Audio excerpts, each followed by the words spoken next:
সামনেই বর্ষা। কলকাতা পুর নিগমের বিভিন্ন ওয়ার্ডের বাসিন্দারা চিন্তায় রয়েছেন। গঙ্গার পার্শ্ববর্তী বেশ কয়েকটি এলাকার মানুষ বর্ষার আগে চিন্তায় রয়েছেন কিভাবে তারা দুর্ভোগ সামলাবেন। আজ কলকাতা পুরসভার চেয়ারম্যান স্মিতা পান্ডে জানান, কেন্দ্রীয় সরকার বন্দর লাগোয়া বেশ কিছু ঘাটের সংস্কার করছে। গঙ্গার পার্শ্ববর্তী 20টা ঘাট পরিষ্কার করার কথা বললেন তিনি। আমরা বেশগুলো ঘাটের অলরেডি একটা গভর্নমেন্ট অফ ইন্ডিয়াতে একটা পুরো একটা নিয়েছে প্রোগ্রাম, ওখানে অনেকটা ঘাটকে সংস্কার করা হচ্ছে এবং মানে রিপেয়ার করা হচ্ছে। তার সাথে সাথে স্বচ্ছতা সে স্বাগত অভিযানের মধ্যেও আমরা 20খানা ঘাট পরিষ্কার করার জন্য রেখেছি এবং যখন পরিষ্কার করছি তখন কিন্তু রিপেয়ারও করে দিচ্ছে যেখানে যেখানে ভাঙনের দেখা যাচ্ছে।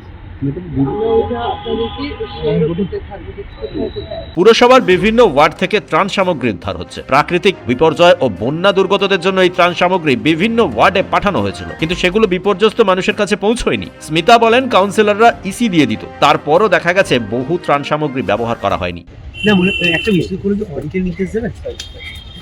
অডিট মানে অ্যাকচুয়ালি যেটা আমার জানা যে মানে কাউন্সিলররা ইউসি দিয়ে দিত আগে, যে আমরা এটা ইউটিলাইজ করে দিয়েছি। এবার দেখা যাচ্ছে যে ইউসি দেওয়ার পরেও কিন্তু ইউটিলাইজেশন হয়নি, সেটা রাখা আছে। তো সেটা তো এইবার দিস উইল বি মানে যেটা মানে পুলিশকে যেখানে যেখানে পাওয়া যাবে সেভাবেই হবে।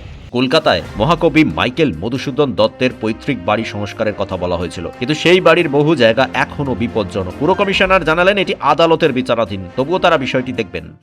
মাইকেল মধুসূদন নিয়ে তো একটা হাইকোর্ট মামলা চলছে, তো সেটা তো অলরেডি অনেকটা মানে আমরা চেষ্টা করছি হাইকোর্টের, ইনফ্যাক্ট আমার কন্টেম্পটও রয়েছে, কিন্তু বাঁচানোর আপ্রাণ চেষ্টা করছি।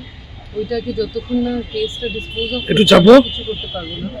আজ তিনি যান কেওড়াতলা মহাশ্মশানে। চিত্তরঞ্জন দাশের 101তম মৃত্যুদিন উপলক্ষে দেশবন্ধুর সমাধিস্থলে শ্রদ্ধার্ঘ্য জানিয়েলেন পুর প্রশাসক স্মিতা পান্ডে। ব্যুরো রিপোর্ট, পূবের কলম ডিজিটাল।